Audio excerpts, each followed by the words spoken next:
Welcome to the Deep Dive. We're here to unlock some pretty profound insights, maybe even some surprising truths from some really fascinating sources. And today, wow, we are plunging into something so deep, so revolutionary, honestly, that parts of it were actually hidden away, deliberate, for 50 years. Yeah, we're talking about information that could genuinely change everything you thought you knew. About life, death, consciousness itself. It's big stuff. Yeah. So our deep dive today focuses on 5 specific, and I mean truly astounding, proofs that consciousness survives death. And these aren't just theories somebody cooked up. They came through channeling back in the 60s and 70s. A woman named Jane Roberts. Right, channeling entity known as Seth, a non-physical. Exactly. And Jane herself, she sensed how powerful this stuff was. Some transcripts, she sealed them, said don't release these, not until they're ready to understand that death is the ultimate illusion. And there were strange reports about the transcripts themselves, shimmering tech, changing color. Adds to the whole. It really does. But beyond that, Seth gave specific, verifiable details about, the transition process, signs you could observe, how the deceased could actually show they still exist. So our mission here,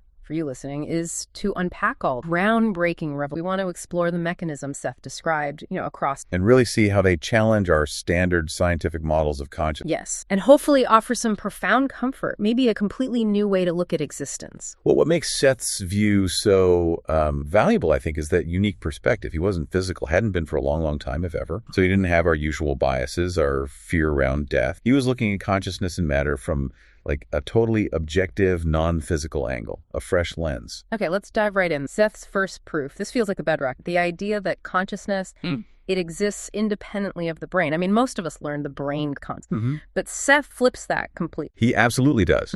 He argued the brain isn't the generator. It's more like a focusing mechanism. That's the term he used. A focusing mechanism. Right. So consciousness isn't just, brain chemistry happening. It's fundamental. The brain tunes into it.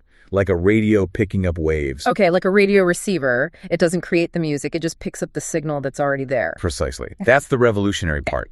Your consciousness isn't made by your brain. It's accessed by your brain. And Jane Roberts, the channel, she kind of became living proof of this herself with those consciousness projection experiences Seth talked about. Oh, absolutely. It's quite remarkable. Yeah. While Seth was channeling through her own consciousness would apparently, project, go to distant place with full awareness. And she'd bring back details. Verifiable details. There's this one incredible example from 1965. Jane's deep in trance, right? And she starts describing a fire, a building fire. Thing is, she'd never seen the building, never visited the city, but she gave these incredibly specific details. The building layout, fire truck colors, even names of firefighters. Wow. And this was checked out later. Every detail, confirmed by newspaper reports, eyewitnesses, and it wasn't just a one-off. Other times she'd report on, conversations happening overseas, weather patterns far away, private moments, stuff that was later verified. That's mind-blowing already. So, okay, if consciousness can just leave the brain and observe things act, what does that immediately imply about dying, about physical death? Well, it means death can't destroy it. Simple as that. If it's not dependent on the physical brain, the brain dying doesn't end consciousness. Seth put it beautifully, actually. He said, death is like consciousness withdrawing from its physical focus, like taking off a really tight, uncomfortable shoe. I like that. Taking off a tight... Yeah. The real you isn't the shoe, it's the foot inside. It's not biological, not annihilated. It's just a shift. Which completely clashes with the standard scientific, the material. Right. Science keeps looking for consciousness inside the brain tissue, like trying to find the radio announcer by taking the radio apart. Seth says the source is elsewhere. So thinking about loved ones, their personality, their quirks, their wisdom, that wasn't just brain activity that stopped. According to Seth, no, not at all. And that's where the real comfort comes in for people grieving. The essence of that person wasn't destroyed. It still exists, just expand beyond the physical limits. And near-death experiences and people floating above their bodies, seeing things. Seth would say that's not hallucination. That's them experiencing the natural state of consciousness for awareness without the brain's filter. A glimpse of their true nature, unfettered. He used that iceberg analogy. Our physical self, a tip. Exactly. The conscious personality we show the world. That's the tiny bit above the water. But the vast bulk of who you are, your consciousness, is unseen, below the surface. Alive, aware. Death, in that analogy, is just the tip melting back, rejoining the whole iceberg. It really changes how you think about yourself, not just death. Okay, that idea of consciousness just shifting focus, taking off, it's incredibly free. But if it leaves the body, does it leave anything behind? A trace? Well, that leads us right into Seth's second big revelation. And yeah, this one might sound a bit like science fiction at first. Go on. It's the idea of an electromagnetic signature of the soul. Seth claimed that every single thought you've ever had, it still exists. Yeah. Somewhere, vibrating. Every thought, forever. As an energy pattern? Yes. Yeah. At its own unique frequency. He said consciousness acts like a transmitter, broadcasting these electromagnetic frequencies. Thoughts, emotions, experiences, they create these patterns. And crucially, these patterns don't just vanish when the body stops. Like radio waves don't disappear just because you turned your radio off. They persist. An energetic That's mind-bent. Did Jane demonstrate this? Was there an example? There was. A really striking one involved an old music box, an antique. Jane held it, never having seen it before. And Seth, speaking through her, described its whole history. Amazing detail. The German craftsman, 1847, the little girl who got it as a gift, even the tune it played when it worked. And the owner confirmed this. Every single detail. Seth was essentially reading the electromagnetic history stamped onto the object itself. Okay, so objects can hold imprint. What about places that explain things like haunted houses? That's exactly where Seth went with it. Locations can become saturated with these patterns too, especially places where strong emotions occur. So what we call haunted places. Often, Seth suggested, they're areas with really strong, persistent electromagnetic residue from intense events. Joy, trauma, fear. Strong emotions leave stronger, more lasting feel. Think battlefields versus, a peaceful library. Right, so this gives a whole new perspective on psychics and mediums, too. Maybe they're not always talking to spirits in the classic sense. But tuning into these residual electromagnetic signatures, accessing the memories, the personality traits left behind to that energy field, that's very much in line with what Seth described. And how could Seth access things like Jane's past life? That ties into his concept of the spacious present. He described it as a dimension where all moments past, present, future exist simultaneously in electromagnetic. So he wasn't just looking back in time. He was accessing these persistent imprints that exist now in that spacious present. It's a bit like the Akashic Records idea, but framed electromagnetically. The Akashic Records described as an electromagnetic. Pretty much. And it's fascinating because modern quantum consciousness research is actually starting to explore similar ideas, whether the brain's electromagnetic fields could persist after death. Seth was talking about this decades ago. So the takeaway is nothing's ever truly lost. Every person, every thought, every feeling, it continues as this kind of signature. Accessible. Accessible to those who know how to tune in, yes.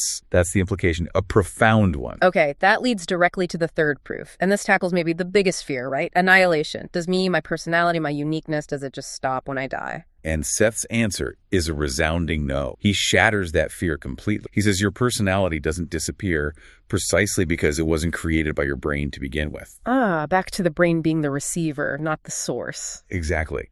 Your personality, your unique self, is an eternal aspect of consciousness. It just uses the brain like a vehicle for physical experience. Think of a driver in a car. Car breaks down, the driver gets out, the driver continues the journey. Your identity, your essence stays intact. It just operates in an expanded state after death. And Seth validated this with Jane herself by accessing her memories. Yes, he often referenced her childhood memories with uncanny act. Things like her earliest fears, details about her mother, stuff she barely remembered herself. But more than just accuracy, he'd place these memories in a larger context, the context of her multidimensional life. Can you give an example? Yeah, there was a time he described Jane's experience when she was 7. She sensed an invisible friend. Seth explained that wasn't just imagination. It was her first conscious brush with her own larger, expanded self, her greater identity. Wow. So death then is like waking up from a dream. That's a very good analogy Seth used. When you wake up, you don't lose your identity as the dreamer, do you? You just realize the dream world was temporary. He said the deceased keep full access to their physical life memories, but they gain this much broader awareness simultaneously. So when someone first transitions, does their personality stay the same initially? Often, yes. They maintain familiar patterns. It helps ease the transition. Like your example of a gardener still being interested in gardens right after passing. It provides continuity, but then gradually at their own pace, they start to expand. Yeah. To integrate into their fuller, multidimensional self. And our connection, our relationships, love, family ties. They absolutely persist. Strong emotional bonds create energy links that don't break at death. Seth was very clear. Love, friendship, family connections aren't severed. They just change how they're expressed. The deceased can still interact, often through dreams, maybe synchronicities, gut feelings, those intuitive nudges. And memories aren't lost either. Nothing is lost. Memories, relationship, lessons learned, they all become part of this vastly expanded awareness that isn't bound by linear time anymore. It's like stepping out of a tiny room with one window. Into a house with panoramic views. I like that. Exactly. And this also explains the life review people report in NDEs. Seth said it's not some external judgment day. It's a natural expansion of awareness. The soul gets to experience the full impact of their life's actions, but from multiple viewpoints. Understanding the motives, the ripple effects, the interconnectedness, and always with total compassion, no condemnation. So the ultimate comfort here is you're not just a biological blip heading for nothingness. nothingness. Not at all. Your eternal consciousness, expanded, enhanced by your experiences, never ever erased. Your unique spark carries on. That perspective just changes. Well, Okay, proof number 4. This one's about dimension. Seth said consciousness exists across multiple dimensions right now, in what he called the eternal now. Yeah. So what we call death isn't an ending, it's just a shift in your dimensional focus. Like changing channels on a TV. That's a great analogy he used. You change the channel, but the other programs don't cease to exist, do they? You've just tuned your attention elsewhere. Physical life kind of forces us to focus intently on just one channel, one reality stream. And Seth could access these other channels, like probable futures. He demonstrated it often. He'd provide information about alternate timelines, paths not taken. For instance, back in '69, he gave very specific details about tech development, things that wouldn't actually appear for decades in our reality. But he wasn't predicting in the usual sense. He was observing what was already happening in these parallel probability systems, these other channels. Okay, so the eternal, what does that mean exactly? Every possibility. Essentially, yes. Every possible version of every event, that argument that went differently, the job you took versus the one you didn't, they all exist simultaneously, electromagnetically. They aren't just what ifs. Seth said they are actual living realities in their own right. And more advanced consciousnesses can tap into multiple realities at once. Past, present, future, all unified. Which explains intuition, prophetic flash. It could, yes. Accessing information from other dimensional aspects of yourself or other timelines. So death is like taking off blinders, removing the biological limits that keep us tuned to just one channel. Exactly. It's a liberation. Consciousness naturally operates across multiple dimensions electromagnetically. Death just removed the physical constraint. Seth talked about framework 2. What was that? Framework 2. Think of it as the source code level, a dimension of pure creativity, pure potential. It's where all physical realities, including ours, actually bubble up from, beyond space and time as we know. So when we transition, we return there with full awareness of this multi-dimensional nature. That's the idea, and it means the deceased aren't just stuck in one place. They can exist simultaneously in different states or environments. Like your grandmother might be having a reunion with her husband in one aspect of her awareness, while also pursuing some kind of spiritual learning in another, and still maintaining contact with family here all at once. Exactly. It redefines everything, even reincarnation. It's not just one life after another in a line. It's simultaneous lives happening now. Simultaneous existences across different times, different realities, all part of your larger self. Those past lives, they're happening now in parallel frameworks from this perspective. Wow. And spirit guide, that inner voice. Often, Seth suggested, that's not some totally separate being. It's another aspect of your own multidimensional self, offering wisdom from a broader viewpoint.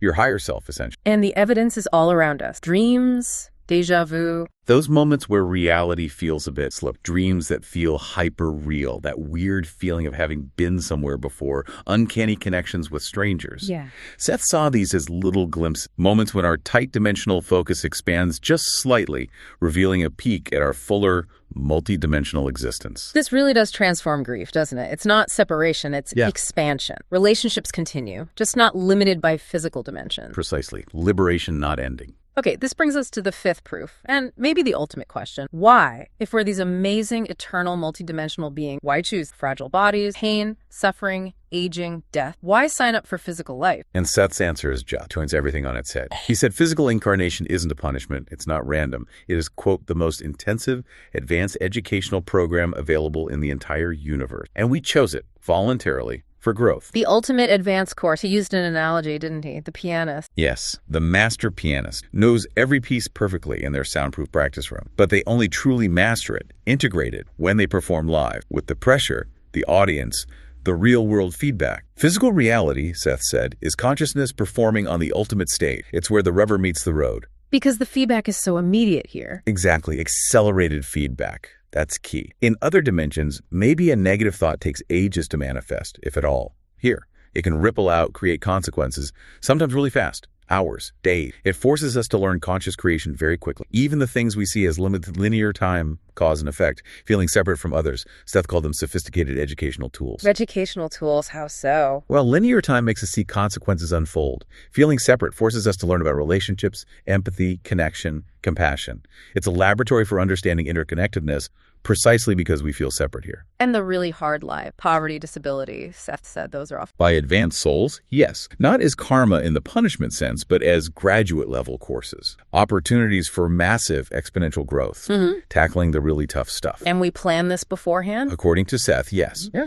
Extensive pre-birth planning with guides, teachers, other souls, designing the life, choosing the circumstances, the relationships, the challenges, all for optimal learning. He also talked about value fulfillment, this innate drive within consciousness to express its unique potential. And physical life offers the perfect, diverse playground for that through art, science, relationships, overcoming fear, you name it. Suffering. It's not meaningless. It's the natural friction. The friction you get when infinite consciousness rubs up against a finite physical system. But that friction, that's the energy for growth. It forces us to develop emotional resilience, wisdom, compassion. So death, then, it's graduation day. That's a beautiful way to put it. A graduation ceremony, marking the successful completion of this intense, amazing course. You don't disappear. You return enhanced, expanded, richer for the experience. That changes the question from why me to what am I here to learn? Or what did I choose to experience and create? It flips victimhood into agency. We're not victims. We're adventurers, souls who bravely chose this curriculum for accelerated growth. It's an act of immense courage. Okay, so we've got these incredible concepts. What did Seth say about the process of dying itself and what comes right after? His view was unique, wasn't free from human fear.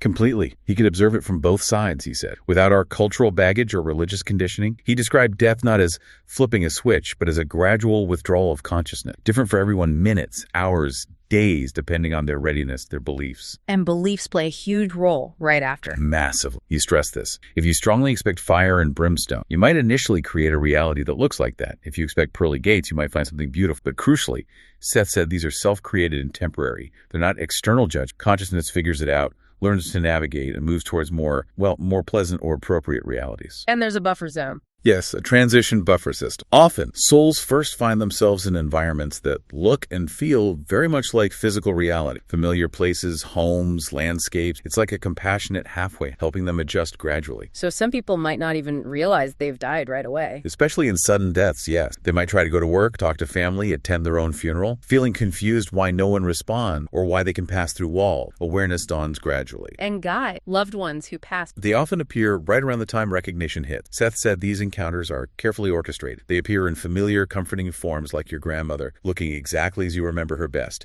even if her own consciousness has evolved way beyond that specific identity. It's done out of love, for reassurance. And the life review happens again here. Compassion. Yes. Always compassion. Experiencing the impact of your actions, understanding the web of connect, integrating the lesson. Time works differently, so there's no rush. It's thorough integration. So beyond that initial fate, what are the afterlife environments like? You said a cosmic university, not just one heaven or hell. No, infinite variety. Souls gravitate towards environments that match their interests, beliefs. Think of it less like a place and more like states of being, focused experience. Mm-hmm.